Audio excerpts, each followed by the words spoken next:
In today's video, I'm going to be showing you every single step I took to go from working a 9 to 5 that I hated, making 18 grand a year, to around a 20K a month copywriter on average in just a few years.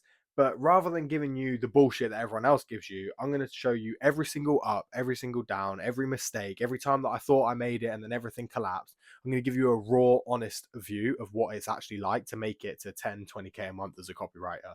Okay, because everyone just sells you this dream that it's all sunshine and rainbows. You take a course, you send a few emails, and all of a sudden you're crushing it on 10K a month. But my experience couldn't have been further from that truth.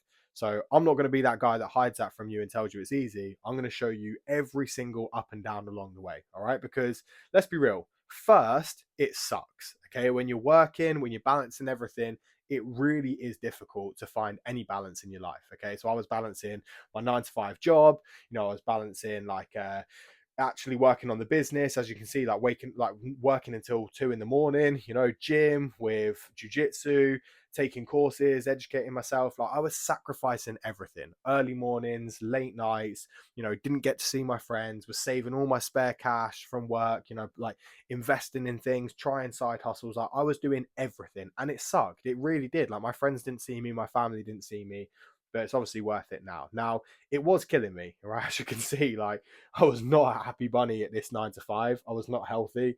It was not a good time for me. But I started landing a few small paying clients. All right. So that work started to pay off. Right now, I used that spare cash to become as self sufficient as I could and built a off grid van conversion. Okay. I spent a bunch of money on this, roughly between 30 and 40 grand across a few years. As you can see, it started from nothing.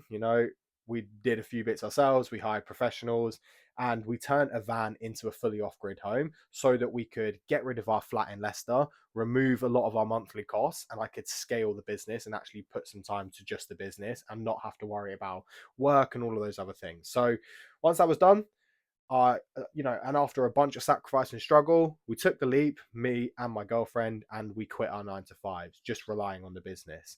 Now, we spent a year just living on the beaches in the UK, doubling down, scaling the business, doing everything I could to just basically put all my effort and energy into the business. I made more sacrifices, I delayed all my gratification, I saved all my money, and I lived in a van. Not many people will be willing to live in a literal van, like just to chase their dreams. But we were willing to do that, and we actually had a great time doing it, and it was a great experience. I mean, I don't know how many people can say they wake up to a view like this or go to sleep to a view like that. So it was a great experience. But as you can see, things are starting to go up, right? As the business started scaling, I started traveling even more. At this point, I was still only making like 3K a month, working with a few retainers, but mainly like one off projects, just basically trying to establish myself, taking on any deal I could, and just finding my feet in the industry. Now, that success and that dedication, that delayed gratification, and that just all of those sacrifices basically took us to Mallorca, where we lived on an off grid farm for 3 months. We were traveling all around the island. We went to a bunch of different places. We ate a bunch of great food. We did that 3 months were amazing. Okay. The problem was it killed my van back in the UK because 3 months of an old van just sitting there, it ruins the engine. We had soot all through all the pipes, basically just destroyed it. And I had to sell the van at a loss of roughly 40 grand. And all of the traveling, it actually took the focus away from the business, which meant I lost clients and had to spend through my savings. All right. So when I came back from Mallorca, I had no home because the van was like screwed. I had no savings because I'd spent through it all in Mallorca. I had a poor mindset because, again, I just watched my business crumble, and I had no cash flow because I'd let my clients go. The clients had got rid of me. So it's like I was in a very difficult position with, just bouncing between my dad's house, as you can see me here, my girlfriend's parents' house, like just trying to make ends meet. All right. Now, I decided here it was just time to go back into that mode that I was in before. Okay, so we decided to stay at my girlfriend's parents' house more long term. I converted the caravan in their back garden to basically my office space, and I just locked in. All right, I worked 12-hour days, just taking any deal I could. You see, like £600 payments, £100 payments, £250 payments. I wasn't afraid to say yes to anything. I took on as much opportunity as I could. I smashed results for anyone that I could because I just wanted to build up my name, build up my proof, like just rebuild the business from basically square one.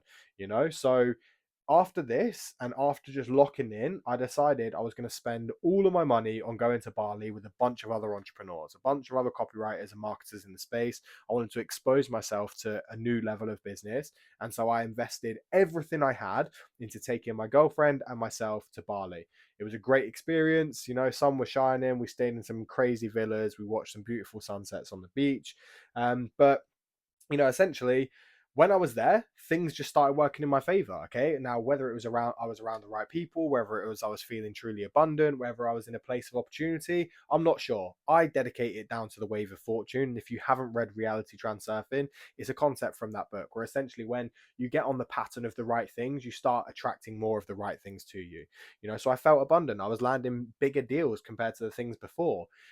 Problem was, I invested all of that money into a mentor. Now you can see that as a problem, you can see that as a good thing, but essentially I was still on the other side of the world and I spent around $6,000. And I couldn't pay it all in one. I had to go on a payment plan, but I invested 6K into this mentor and came back to the UK. I mean, that was still Bali where I just dropped the money, but came back to the UK and was just at my mum's house, watching all the videos, attending all the calls, doing all the work required, basically making as many sacrifices as I could to make sure that mentorship was worth it. It was, though, straight away. Although I was back on zero in the bank, although I was in a more uncomfortable and back against the wall position, my retainers doubled. I had a 5K a month retainer the first month after investing in a mentor. So I took my golf around the world. Again, we were in a much better position. Went to Croatia, went to Germany, went to Austria, France, Greece, Morocco. So we had a great year of traveling. It really was amazing. And again, I thought like I was in the best position possible. Thought, right, this is it now. I've made it. Let's keep scaling. But I got headhunted for basically a full-time position. I went all in with the client in the UK. They said, look, Morgan, we need you in UK time zone. I want you available from 8 till 4 on Slack. And essentially, although it seemed like a good thing, so I was like, look, I've got secure, stable income. People want me for my skills. Like they were locking me away from all the things I actually wanted to do. Because I wanted to travel. I wanted to, take on multiple clients and build a big business. But instead, I settled for security. And, it was still fun at the time. I was working with one of my other friends in the same company. We were working from the same place. And essentially working from the same place and putting this dedication into one client was what allowed us to pull off a huge win for that client. We made them 100K in 4 days with a TikTok shop like launch. This was just after the first day. We made them 46K on the webinar. So it was really cool. We got them a huge result. It was really good for my confidence. But the problem was straight after, they left on December the 1st with no warning. All right. Now, as you can see, we had a Zoom call, a Google Meets in the morning. And then I was following up that day, like just wanted to get clear on the next steps, essentially tie up loose ends. And then in 2 weeks, I send my notice pay, So I was in a shitty position. And this is how it was with no warning, because I was under the impression that in a few weeks I was going to London to the Christmas party with them. It had me stressing, to say the least. All right. I was smoking more cigarettes than that in a day. So they left me with no warning. I just went from traveling the world, being this entrepreneur bro that's made it to everyone online, to all of a sudden no income. But it was worse than that. It wasn't just no income. All right. I had a tax bill to pay. It was around 4K that I didn't have. I had to find within the next couple months or so. I had a house deposit to pay. I'd already agreed and signed the paperwork, but now my income had disappeared. And I had Christmas presents to buy. Okay. And unfortunately, my family didn't want to just accept XRP as their Christmas present. Wrong. Big mistake. They should have.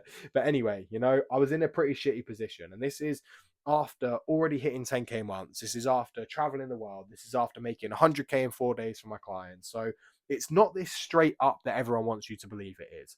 Okay. And although things did start to go up because I found out I had a baby on the way, most people may also see that as like a negative. It's like, fuck, I've got a tax bill, I've got a house to pay for, I've got Christmas presents to buy, and now I'm 9 months away from having a baby.